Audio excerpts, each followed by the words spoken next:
Okay, so make sure that you know how to create methods. Okay, um, probably the examples in the book is if you go through them, they're probably to be all static methods because so you don't have to instantiate objects to do all these calculations here. This is a little bit more. I went a little bit ahead of the chapter, but so usually they'll all be static. Again, only static can call static methods. Um, also, non-static method can call static methods, but anything that's static, okay, cannot call other non-static. So you just saw that if this string is not static, this main is static, I couldn't call it because it's a non-static method. Okay, so that's really important.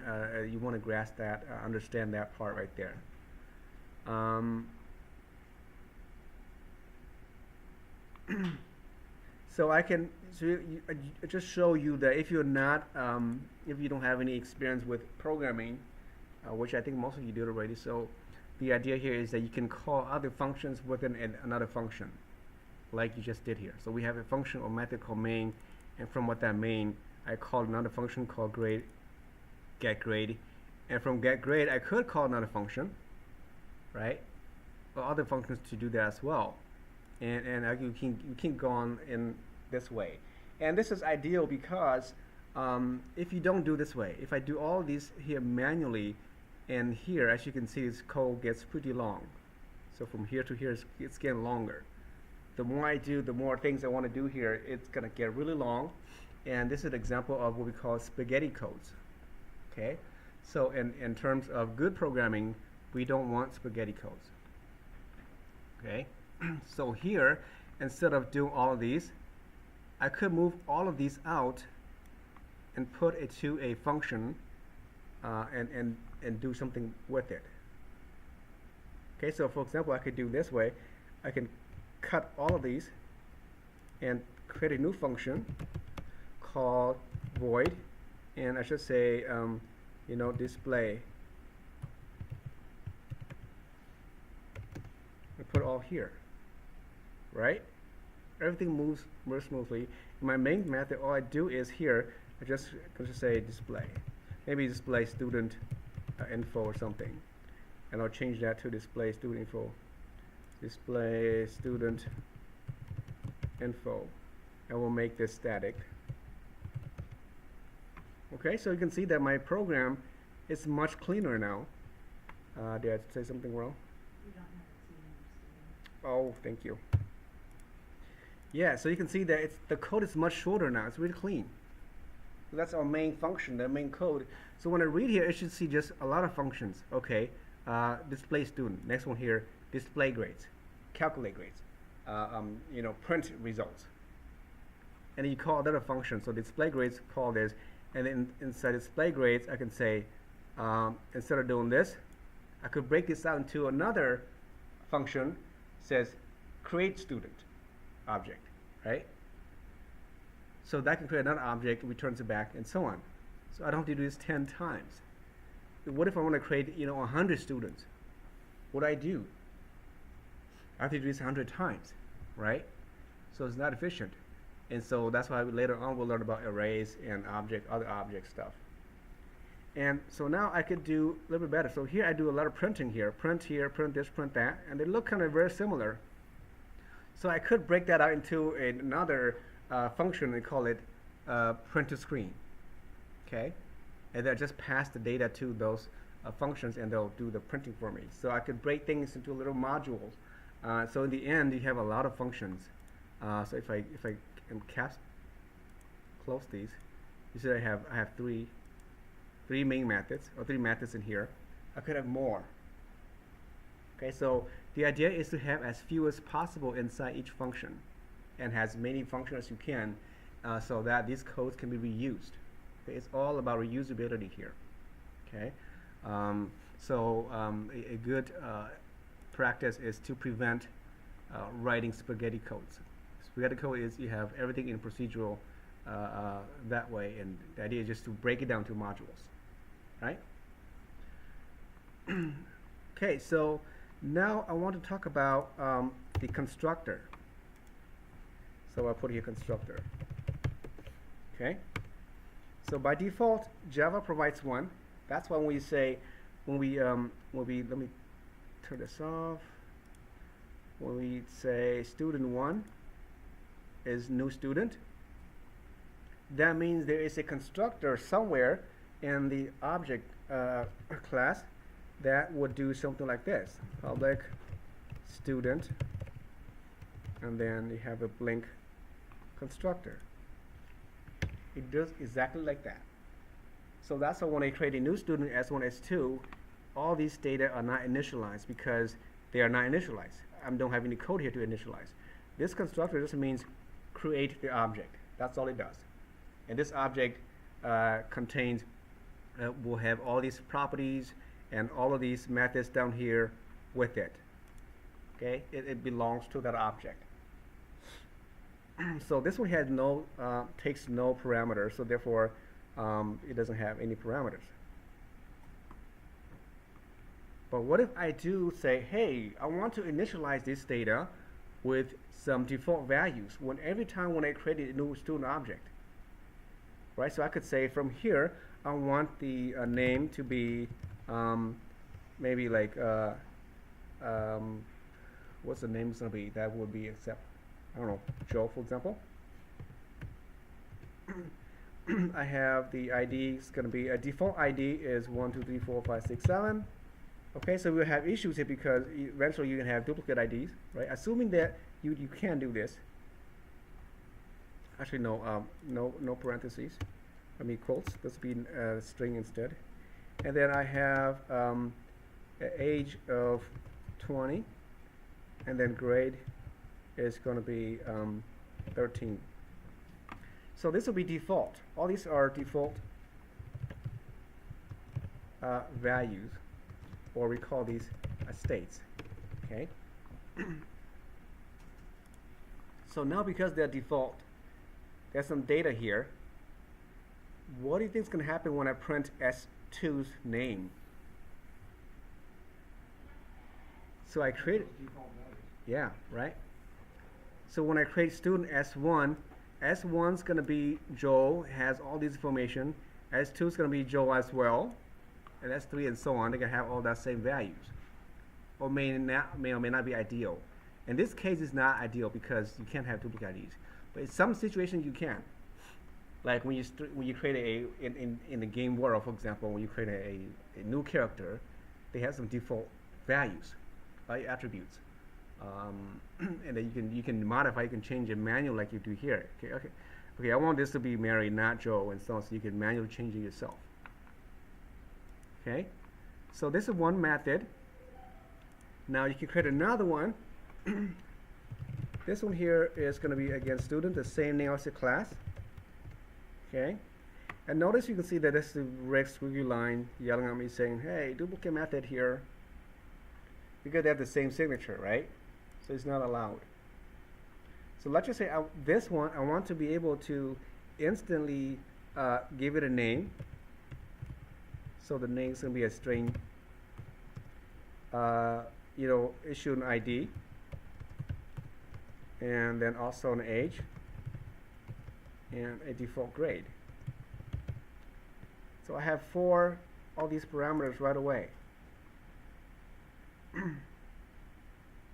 So that would be something like when I create Joe, or the second student, this one could be like, maybe John, or Joan, whatever. And she's going to have an ID of 3, 4, 5, 6. Has an 8. She is 30, and her grade is 20. So I instantiate this object. At the same time, I assign a default values. So therefore, she's not going to have these default values. She's going to go and call this constructor instead, and assign these values to these properties. Okay, so now I can go here and say this name here, this name is equal to this name, and then now you have a problem because you have the same name here. So which is which? Okay, this is one of those examples that you will do again this later. So that this is a local variable. Anything in here, and the parameter here is local variable, the same as these right here. If I create a local variable inside here, inside the parameter, the parentheses here, local variable, same thing here. So that means that's why if you click on this, you see that it tells you that this is referring to this and not this one up here. If I click this one here, right, so it's just local variable. To get out of this, in this case, if you had the same local variable here and in this class, and they have the same variable in the instance up here, then you want to refer to this guy up here with the keyword this. Okay, this is the only time you use this in situation we have duplicated variable names. Because now, if I point this, it shows that it's going to go in outside of this name up here, not the local anymore. If I click on this one here will be grabbing the local one. So the name, which is this instant variable name, will be assigned to the name passed to here. And if this is confusing, then you can call this a new variable name, new name. Okay, so new name. You can do that. And then now, since it's a different name, I can take this out, and it will still be fine. It's one of those situations where you have exactly the same variable name, and you cannot determine which is which. So by convention, okay, every time when you create a class in a method here that has a name, if you want to refer or change these values, you always use this. Okay, it's safer because it's not static. Right? Static, it's the same thing, but it's local. This is the non-local one. This means belongs to the class level. Okay, so I can change the name to that, and then this ID will be the ID, the local ID. This age is the age, and then this grade is the grade. When I say this means this, what does it mean this? This means this object, this person's grade. This person's grade. Okay, that's what this means. Because each object, because they share the same information, then this keyword points to the current object calling this method. Okay, and again, we'll be talking about this later on as well. You will probably you will use this word this a lot of time, not in Java, but in most other languages as well. Okay, so so here we have two constructors, and so you can wonder, like, okay, so how does it know which one to call? They have the same name. Well, it look at the signatures. It has to match the signature type. So this one, okay, this is going to call the first one because there's no parameter. This S2 is going to call the second because it matches those 4 parameters. Not only that, they have to match the data type, right? If I put the last one as 20.5, it's not going to work because this is an integer and this is a real number. So it has to match the same type. And the order is also important if you are, if you want to make sure if that's important. Sometimes it's not. In this case, it is, because what if I call this one here ID and this is age? Right? It will still work, except the numbers are kind of like different. You won't get the same result. So you get a really weird result, which is called a logical error. Right? The logic error. There's no bug here. It runs great, but the result is different because you put the data in the wrong spot, wrong position here. Okay? So you want to make sure you line up these numbers in the right place. Okay, so that's that. And if you want to create another constructor with only 3 parameters or 2 parameters, then you have to do that every one of them. You have to do for each one of them here. You can use them. Otherwise, this example only takes no parameter or all 4 parameters. I can't only supply 1 or 2 or 3, okay, because there's no constructor to build that type of object. But you can. Usually, you will supply all of them there, and then make it convenient for the user, for other programmers. Okay. All right, so that's the constructor. Any questions on the constructors? Again, constructors has no data type.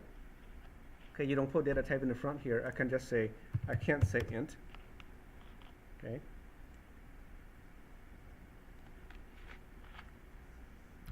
The last part is I'm going to talk about is the setter and getter. So notice here, we have 4 data. Okay, and well, I mean, by general rule or convention, your variables are always at the top.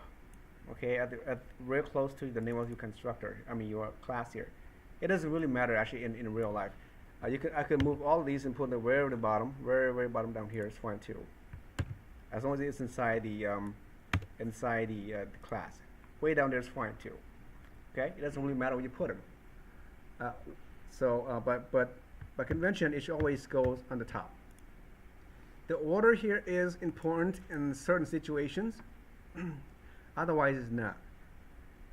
Meaning that if I want to assign this age to the ID, I could do this, right? Because they're the same data type.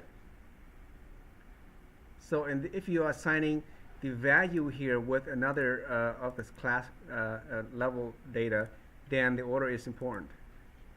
In other words, I cannot do this, ID's age, because age has not been defined yet. Okay? So that's the only time when the order of placement here is important. Otherwise, it doesn't really matter. I could put this way down here at the bottom, and somewhere in between here is fine. It would still work. It's just that it's ugly coding. And it's really a problem when you debug your code. Okay, so variables on top, followed by your constructors. Constructors next. Okay, and then followed by all your methods by this convention. So variables, constructors, and then your regular methods. So this would be like methods. And here is your getters. You could do getters and setters. Okay. Getters and setters are used in this situation here. Notice how I here. When I assign the value to Joe, ID, and age, and so on, I assign it this way. I call this name variable name and give it a value. Right? And then down here, when I print the data, right? When I print the data, I get s1.grade. I grab the variable name directly from the object name, .grade, .age.id. Okay? The setter means you will set the initialization for this data. So the setter is a special method to set the name of the string for the name. So I can say public. I'm setting the data only. I'm not returning anything. So setters are always void. So this is your setters here. Void and then set name. And then you're setting a name to a string type of name. And then here I'm going to say this name, which is the object name up here, this name. Kind of same thing down here is equal to the local name. That's a setter. When I want to get the data back, then I'm creating a getter. I'm getting something back. The name is of type string, so it's not going to be void. It'll be a type string, so it'll be get name. And I'm not passing any data to it, so there's no parameter. And because it's a returning a function, I need to return something back as a string type. What am I returning? Well, I'm returning this name to whoever wants it. Okay? So now I have the name and so on. So down here, when I want to display the names, when I set the name to S1, instead of doing this, I could do this. Well, let's do S2. So S2 set name, right? And I give it a name. I know Joan, we're going to call her name. Let's just say Louise. Or is that a boy's name? I don't know. Louise. How about that? Okay, so I'm using a function to set the name. And notice I'm not doing this way. I don't use the equal sign something. I'm passing a value to a function called name, which is part of S2. I'm passing a value to this function called set the name. And so it goes here, just like the constructor, and the names will be set to that. To get it out, get it back, I can say system out print get name. So I'm getting the S2's name using the function call. Instead of dot name, like dot grade or dot whatever it is, I use dot get name, and it's a function that takes no parameters. So it's going to retrieve her name and display it to the screen. So if I put here, if I say S2 name, okay, and if you run this, you see that it says S2's name is Louise.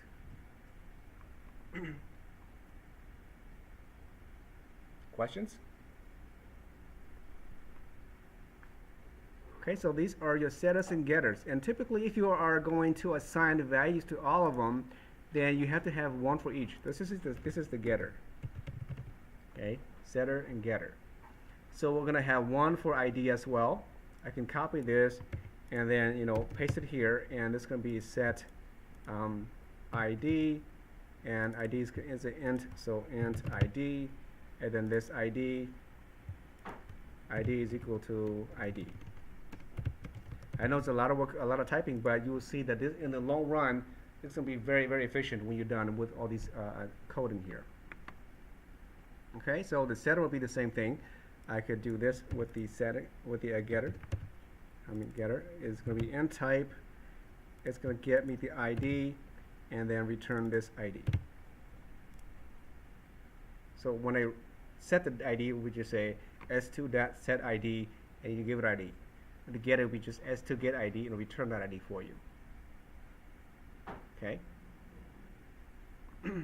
But because this is a set of private, and because you're on the same class called student, I can still call it s1.name, and I still get the same value as same thing as saying, s2.getName, or set name. It's the same thing. But when you call this from outside class, this won't work. And I'll show you next time when we get there. Okay, then in Java, there is a shortcut. Instead of doing this manually every time, and I think NetBeans has it, Eclipse has the shortcut as well. I could do this.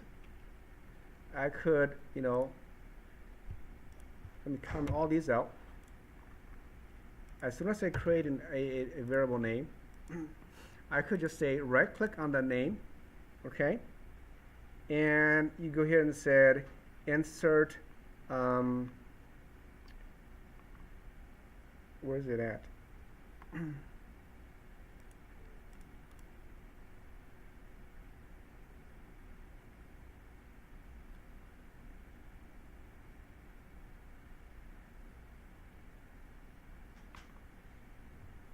Okay, I don't see here. There's a shortcut. I'll probably have to show you next time. But you can have it so that Eclipse can automatically create it for you.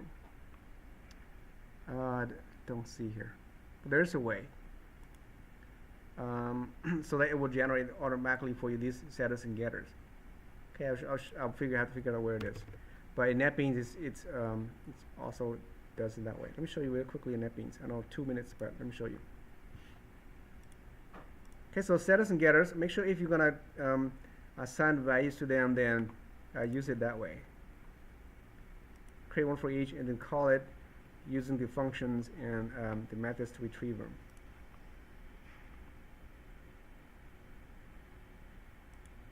Yeah, I'm surprised it's not here. There is. You gotta go to source. Oh, is it a different place?